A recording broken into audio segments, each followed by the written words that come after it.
Ladies and gentlemen, it is truly my pleasure to kick off the 2019 Public Affairs Leader Development Forum by introducing our new Chief of Public Affairs, Brigadier General Amy Hanna.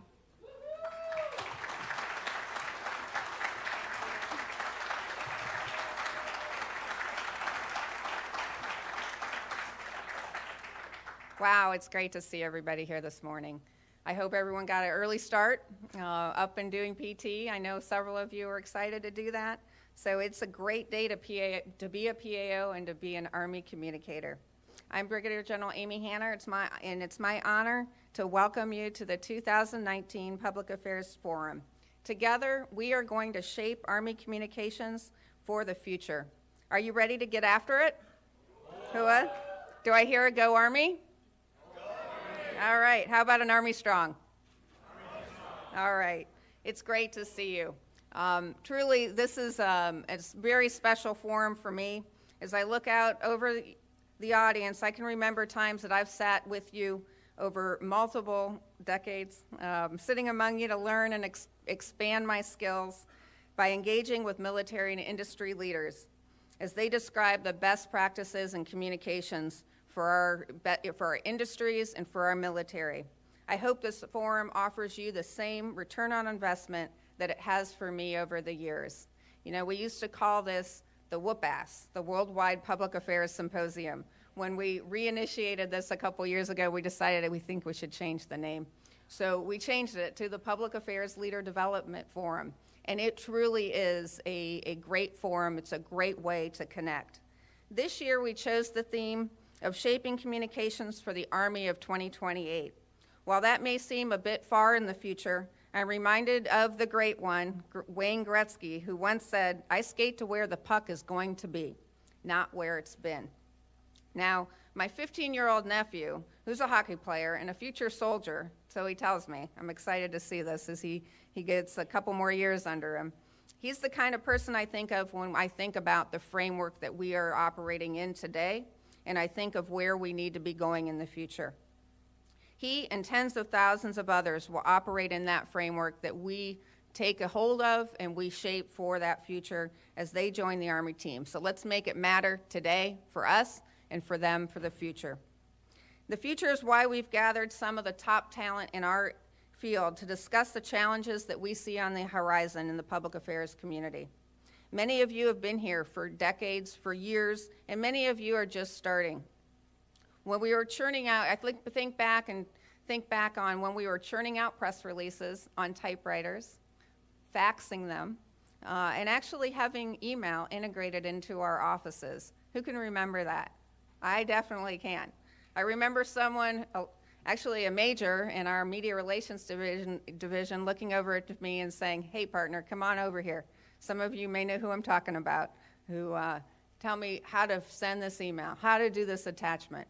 So we have come so far when we were turning out those press releases, when a tweet was just a sound made by cartoon birds.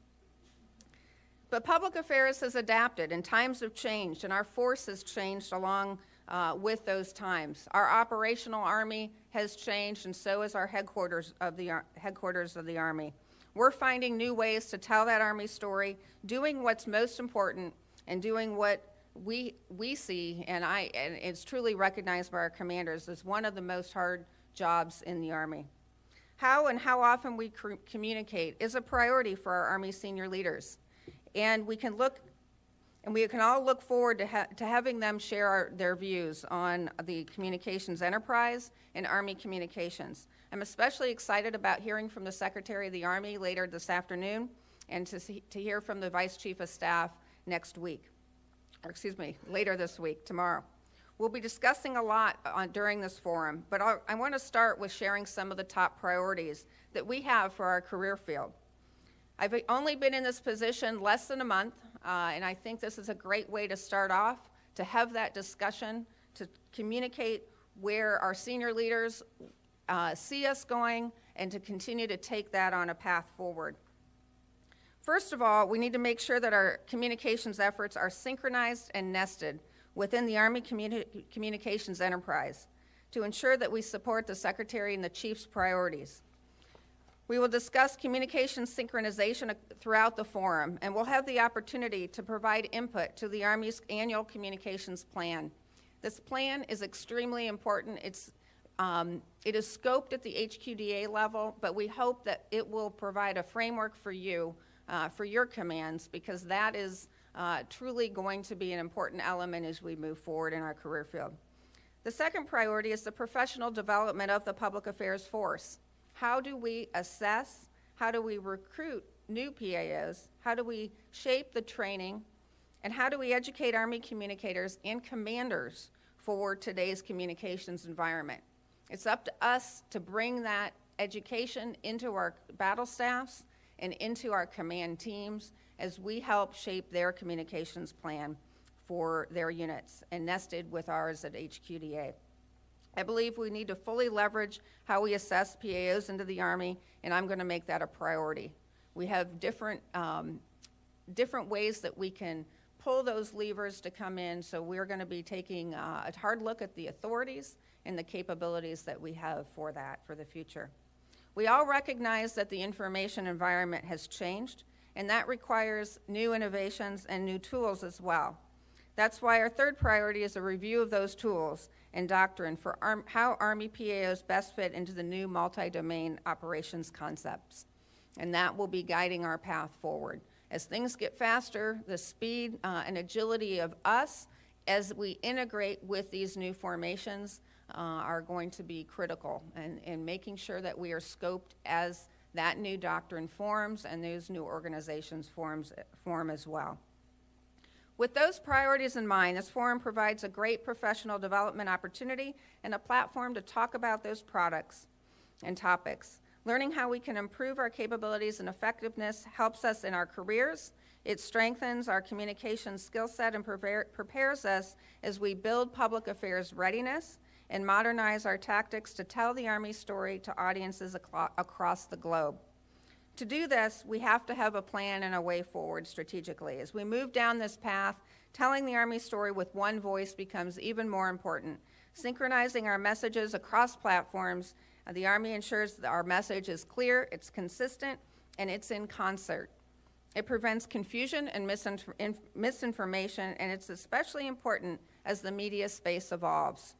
Over the next 3 days, we're going to learn from each other. This is a great opportunity to collaborate with your coworkers and to meet others from other commands.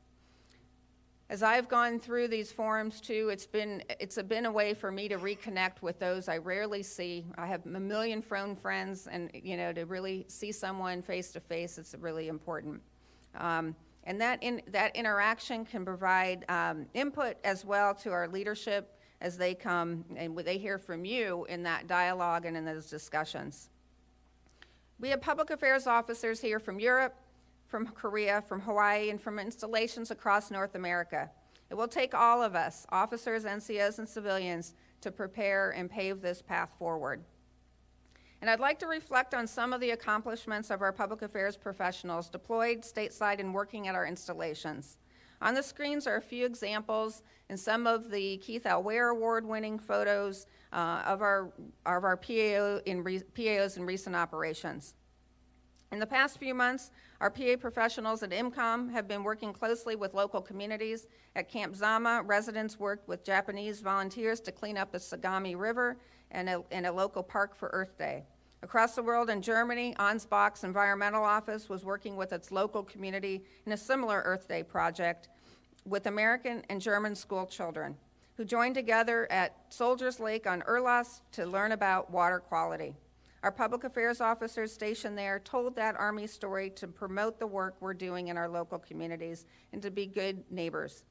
A few days ago, public affairs officers from Schofield Barracks highlighted the return of the 25th ID and their operations and their work in Operation Spartan Shield, Inherent Resolve, and Freedom Sentinel. And our reserve officers and PAOs at Camp Arif Jan in Kuwait highlighted the 420th Transportation Battalion who are coming back to California. These are just several of the units and PAOs that have been deployed in combat zones around the world. And despite the obstacles where they've been working and what kind of environments they're working, commanders and their staff are truly, it's very important for them to ensure that the useful and quite truthful, on-target discussions about their operations are getting to the right audiences and at the right time. Army North, Army National Guard, and Army Reserve Public Affairs officers have been supporting American citizens devastated by natural disasters over the past year and 2 years. Hurricane Maria and also Hurricane Michael made landfall in different areas of our country. Soldiers provided the logistical support, search and rescue ops, and transportation and aviation support, bringing in vehicles and assistance to those in need. Public Affairs told that story every step of the way, reporting the conditions on the ground about how the Army was responding and the need and the agility of those response conditions. They also employed media as a conduit to tell the story to the American population, talking about pitching stories, sharing fact sheets, and ensuring media embeds throughout those operations. If you are in a command that has a legacy connection with the unit that participated in D-Day, you will probably already know about the numerous resources coming online for that. This is a great opportunity to tell our Army story about our command and how our predecessors sacrificed and fought to victory in World War II. PAOs at USER have been spending the better part of the year working on the ceremonies and the commemorations and the activities that will encompass those commemorations. I look forward personally to seeing how that shapes out. As I've come into this role, I've really been looking at the authorities for those soldiers that can go participate overseas in those venues. Specifically, I'm looking forward to the Point to Hawk ceremony and the scaling of the cliffs from the 75th Ranger Regiment that will actually be reenacting that operation. We have Army Public Affairs also embedded in our other organizations as well, and they're here with us. Some of them are here with us today from NATO. Here we add value by sharing the Army story with our allies and partners, and we look forward and we look to show our involvement in operations and how that makes our entire partnership and allies strong and agile. Our PAOs are working in these positions closely with other nations. In fact, one of our partners from Norway, I'm looking out in the audience, it's hard to see, is here. Eystein, it's good to see you. He's here from Norway. He used to be in the Norwegian Ministry of Defense, and he's going to tell us a little more about Operation Trident Juncture later this week. Unfortunately, I had to come back to D.C., and I couldn't participate. So I am looking at Juanita, and she's shaking her head. I'm sure it was a great allied event. We have some great opportunities for networking here, and it's important to make those connections and to leverage how we move forward. As you've seen the program has evolved since we first reinitiated the Public Affairs Forum. We're divided into multiple tracks, one on content development, one on operationalizing Army communications, others on social media and research-based communications and visual production. And we have 2 workshop sessions that focus on media training, and those are extremely important. These sessions were developed specifically with you in mind to meet the Army's readiness priority from a communication standpoint. As public affairs professionals, we are the commanders or leaders of our organization's trusted communications strategist and media expert, and we must have an in-depth understanding of both our audiences and as well to be effective with the media to be able to reach those right audiences. Our role is to help commanders tell the Army story to the world, keeping soldiers, Army civilians, and the American people informed about what we're doing and how we are doing it. We want to sustain that trust and confidence from the American people that they have in our military in general and our Army specifically. This is part of our public affairs mission, and it is built into everything that we do. The Secretary is reviewing General Order Number 1 soon that gives us the authorities to operate in many of those domains, and it'll be interesting to see how that comes out. As I've taken this role, it really is an important element that we need to understand and how we gain our authorities and why we are operating as public affairs officers. To this end, we are a leading source of Army information. We control the narrative. We protect the Army's reputation, and we inform and shape the public's discussion about the Army. We bring that context. To do this, again, our message has to be synchronized Army-wide, And it has to have an understanding, and we've got to use the most modern methods and advanced techniques to reach our audiences in this competitive information environment. And knowing what that information environment is about is critical as well. There's a lot of noise out there, and we want our voice to be heard and to be understood. And that means we have to be innovative as we shape ourselves into leading-edge communicators for the future. ACPA is here to help you integrate that strategic message into our public affairs products that we produce. And in addition to the CPA sends that we send out every month, we've got the Public Affairs Portal that is a resource and a depository for some of our products, and an open line of communication with our headquarters staff, specifically through our PA channels. And we've got several new tools that we've got on the horizon that I want to talk about really quickly and that you'll be able to explore through the conference. We're changing the way we communicate with you based on your feedback. This summer, we're launching an Army app for iOS and Android platforms. DMD is working very diligently on this and making sure that it is in its beta test mode right now. I just had it loaded on my phone. And that will provide really a synergy of all of our digital media platforms and a focus on what we're putting out on the web for ease of use in an app format. We're doing that because nearly 60% of American adults get their news through mobile devices. And those numbers are even higher with younger audiences. And this will be a great opportunity for you to participate in that, to get your story in the hands and the eyes of users. We also look forward to your feedback on revamping CORE. You've heard about CORE 3, or you'll hear about CORE 3 later in this morning in the presentation from the Digital Media Division. And they'll have team members standing by outside that we can all take a look at it. Our headquarters staff at ACPA is dedicated to providing you and your commander pertinent, useful products that will help you localize the policy announcements that we tell for the Army story together. Since I've been in the job, I've talked to 3 PCC courses, the pre-command courses, at the battalion and brigade command level. And I ask them at the beginning of my pitch every time, who has seen the CPA sends? Half of them have, half of them haven't. And it's imperative for you to engage your commanders at the division level and at the brigade level with those products, and to help use those products to localize them for their team. They should know how to do that, and they should be working closely with their brigade commanders as they step in to do, or their brigade command teams to do that, and the PAO team. So that's an important ask that I have of you as you go back, making sure that you're getting those and that you have a distribution network in your teams to do that. In our Strategy and Plans Division, we synchronize communications rollouts for our high visibility Army program initiatives. There are some of you sitting in the auditorium who have helped with standing up Army Futures Command. Where's Pat? Yeah, all right. And several others of you who have supported the senior leaders as we've shaped that, that new command for the future. Instituting the Army Combat Fitness Test, who's all taken it yet? Have any of you? I have. I've taken it. I know what I need to work on. And so it's in your interest to take it now because I'm working on it. It's good.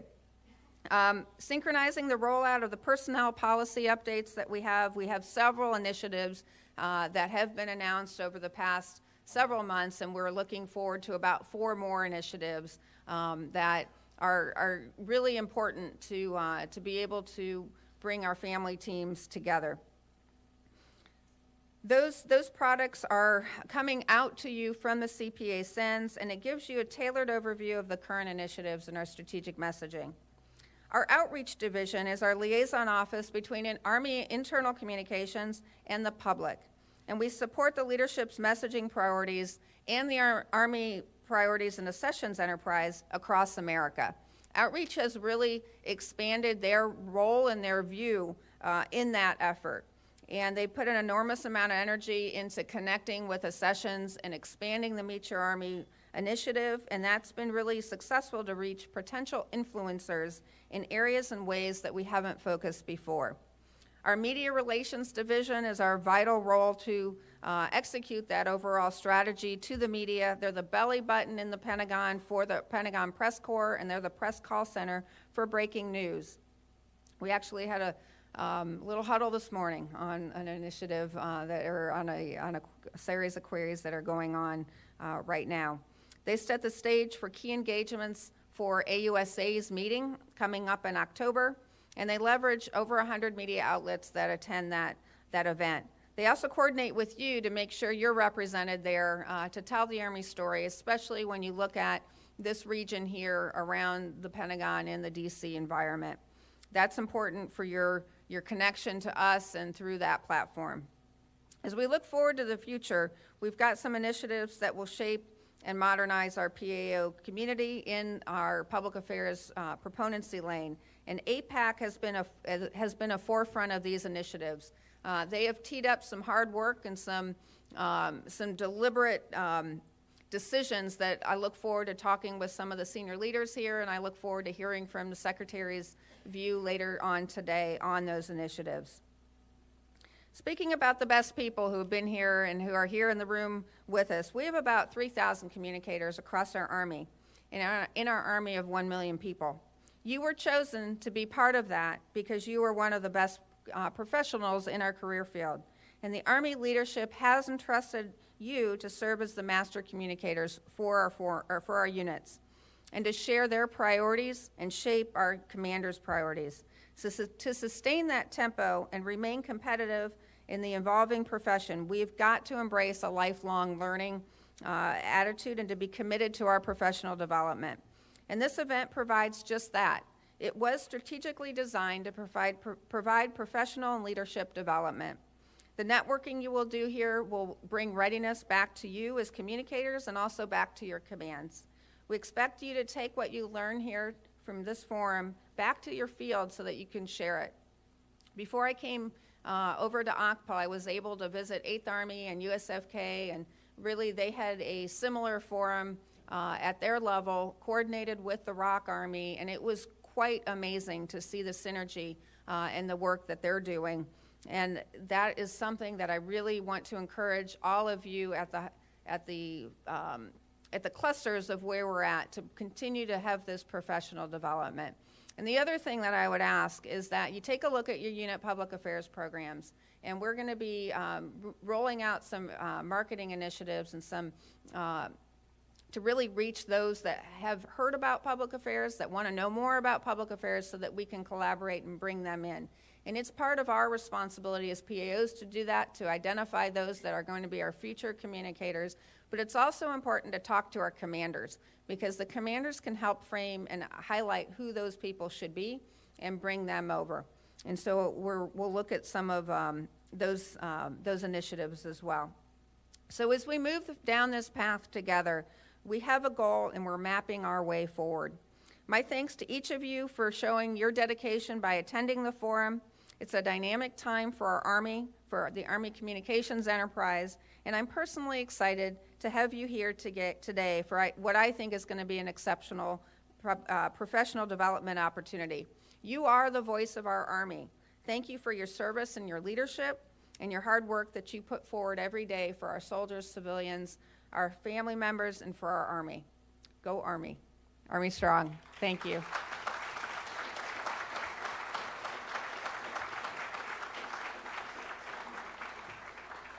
So I think we've got a few minutes. Do we want to have any questions of me before we start and move on to our next forum?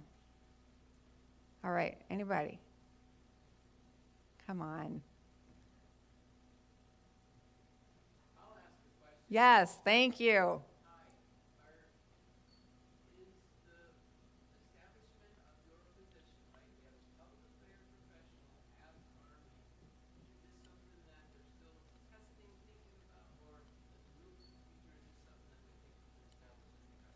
Well, I think we're going to hear from the Secretary today on that, and I look forward to his remarks on that. I am truly honored to be in this role and to lead our force. There are many that could be here, and I'm humbled that I was selected. it is not without a doubt that Army communications expertise is inherent in who we are as a community. And it's clear in my selection that our Army leadership recognizes that and values that. And I do look forward to seeing who is going to come in behind me. I really do. And I think it's important that we take control of how we perform as leaders in the field, and how we show relevance and value to our commanders. Because that promotion board is a promotion board, and it is it's an indicator that they value who we are and what we do. So I do hope that that continues, but I don't have a crystal ball in the future. But I really am encouraged by and honored to be here. Thanks, Marnie. Yep, back, Kelly.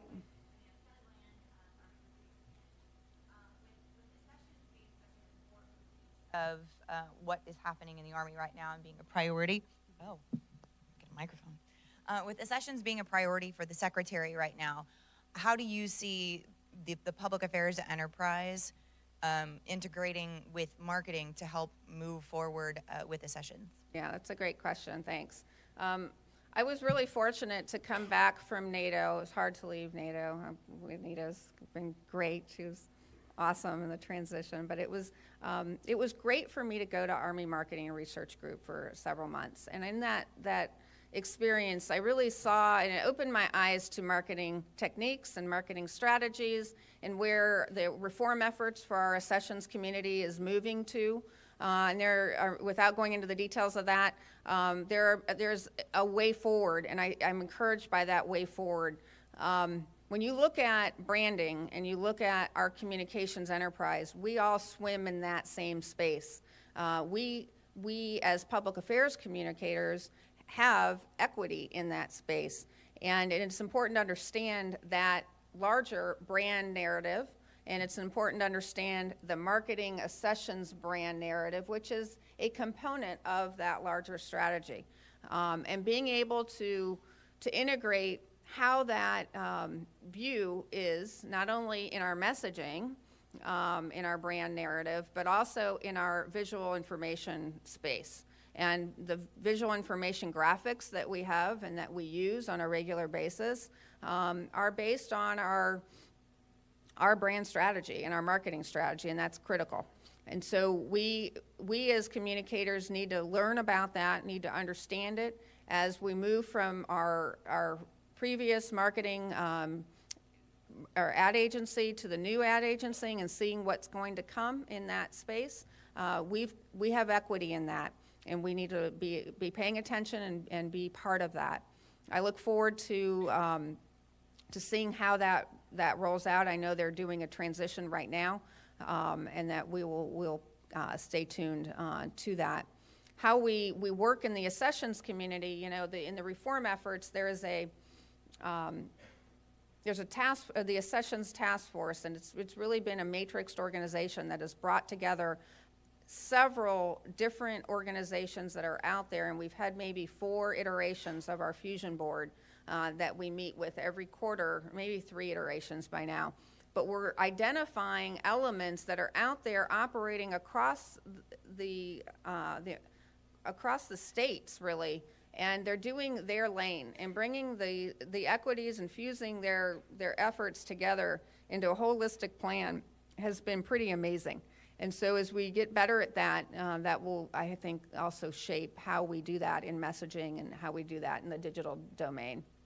To just kind of talk a little bit, too, about that digital space, I really do believe that the digital space leads many ways today to reach our audience, especially when you talk and you think through the lens of who is in our Army and who is coming into our Army.